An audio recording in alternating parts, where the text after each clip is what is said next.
두 증인의 사역은 전반기인가요? 후반기인가요? 내가 나의 두 증인에게 권세를 주리니 그들이 굵은 베옷을 입고 1260일을 예언하리라. 두 증인의 사역 기간은 1260일이고 이는 전반기이거나 또는 후반기의 기간입니다. 주석마다 두 증인의 사역 시기가 다릅니다. 후반기 사역이라 하는 분도 있고 다른 주석에서는 전반기 사역이라 합니다. 심지어 교회 시대의 사역이라 해석한 경우도 있습니다. 결론적으로 필자는 전반기 사역으로 해석합니다. 그 이유는 11장에 기록된 두 증인의 사역 내용에서 확인할 수 있습니다. 첫째 이유는 요한계시록의 내증입니다. 두 증인의 사역이 끝난 후 다음과 같이 기록되었습니다. 둘째 화는 지나갔으나 보라 셋째 화가 속히 이르는도다. 둘째 화는 여섯째 나팔 재앙으로 전반기입니다. 요한계시록이 시간 순서적으로 기록되었다는 것을 감안하면 일곱 나팔은 전반기입니다. 11장에서 두 증인의 활동과 전반기가 종료되고 12장에서 이스라엘이 예비처로 도망가며 13장에서 짐승의 통치가 시작됩니다. 주님께서도 후반기에는 지체하지 말고 도망가라 말씀하셨는데 공개적으로 복음을 전하는 것은 어려울 것입니다. 여자도 후반기 1260일간 도망가서 예비처에서 보호를 받습니다.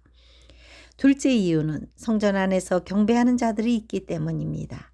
또 내게 지팡이 같은 갈대를 주며 말하기를 일어나서 하나님의 성전과 제단과 그 안에서 경배하는 자들을 측량하되 성전 바깥 마당은 측량하지 말고 그냥 두라. 이것은 이방인에게 주었은즉 그들이 거룩한 성을 마른 2달 동안 짓밟으리라. 알려진 타임라인에 따르면 짐승의 우상은 성전에 1290일간 세워질 것입니다. 매일 드리는 제사를 폐하며 멸망하게 할 가증한 것을 세울 때부터 1290일을 지낼 것이요. 1290일은 짐승의 통치기간 1260일보다 큰 기간입니다. 성전에 짐승이 세워져 있는데 하나님께 경배할 수 없을 것이므로 두 증인이 사역이 후반기일 수 없을 것입니다. 또한 다니엘의 70주 예언에 따르면 한 일의 절반의 제사와 예물을 금지하기 때문에 성전에서 경배할 수 없는 것입니다. 셋째 이유는 짐승의 통치 기간과 두 증인의 사역 기간이 다릅니다. 그들이 그 증언을 마칠 때에 무적행으로부터 올라오는 짐승이 그들과 더불어 전쟁을 일으켜 그들을 이기고 그들을 죽일 터인즉 두 증인이 사역을 마칠 때 짐승의 통치가 시작될 것이라 기록하고 있습니다. 그러므로 그들의 사역 기간은 겹칠 수 없습니다. 두 증인이 누구인가에 대해서도 많은 견해가 있지만 성경에서 참조할 수 있습니다. 그들은 이 땅에 주 앞에 서 있는 두 감람나무와 두 촛대니 두 감람나무는 참 감람나무와 돌 감람나무이니 유대인과 이방인입니다. 두 촛대는 유대인 그리스도인과 이방인 그리스도인입니다. 교회 시대가 끝났으니 환란에 남은 그리스도인들을 두 증인으로 칭하고 있습니다.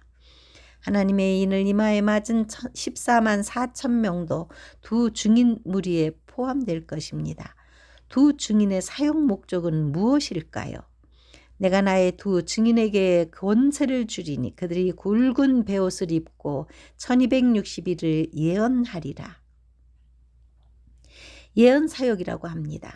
계시록에서 예언은 예수님의 증언 곧 복음 사역입니다. 예수의 증언은 예언의 영이라 하더라. 환란에 남은 사람들을 대상으로 복음 사역을 하는 자들입니다. 그들이 굵은 베옷을 입었다는 것은 복음을 믿고 회개를 촉구하며 짐승의 표를 경고합니다. 누구든지 그 짐승과 그 우상에게 경배하고 자기 이마나 손에 표를 받으면 그도 역시 하나님의 진노의 포도주를 마시게 될 것이다. 이 포도주는 하나님의 진노의 잔에 아무것도 섞지 않고 부은 것이다. 이런 자는 거룩한 천사들과 어린 양 앞에서 불과 유황으로 고통을 받게 될 것이다. 짐승의 미혹에 맞서 전쟁을 수행합니다. 이 전쟁은 두 증인이 죽고 짐승도 부상을 입은 것으로 보아 물리적, 영적 차원에서 진행될 것으로 보입니다. 물리적 차원이란 에피파네스의 만행에서 맞서 용맹을 떨친 마카비 형제들의 모습이고, 영적 차원에서는 반기독교적 미혹에 맞서 짐승의 우상과 표에 대한 경고입니다. 그들이 그 증언을 마칠 때에 무적행으로부터 올라오는 짐승이 그들과 더불어 전쟁을 일으켜 그들을 이기고 그들을 죽일 터인즉 짐승의 머리 하나가 상하여 죽게 된 것 같더니 그 죽게 되었던 상처가 나음에 온 땅이 놀랍게 여겨 짐승을 따르고, 전반기 환란의 예언 사역을 하던 사람들은 순교를 각오한 자들이며 하나님께서 그들에게 권능을 주신다고 합니다. 하나님께서 환란 시대의 특별 사역을 위해 그들을 선택하실 것입니다. 두 증인은 전반기 사역에서 죽임을 당하지만 3일 반이 지난 후 부활하여 하늘로 올라가는 모습을 뉴스로 볼 것입니다. 환란 후반기에 성도들은 순교하거나 도망을 갖고 사역하는 사람들은 찾아보기 힘들 것입니다. 환란 전 복음 사역은 교회에게 사명을 주셨습니다. 전반기에는 두 증인에게 이 사명을 맡기셨습니다. 후반기에는 세 천사가 영원한 복음을 공중에서 선포합니다. 할렐루야!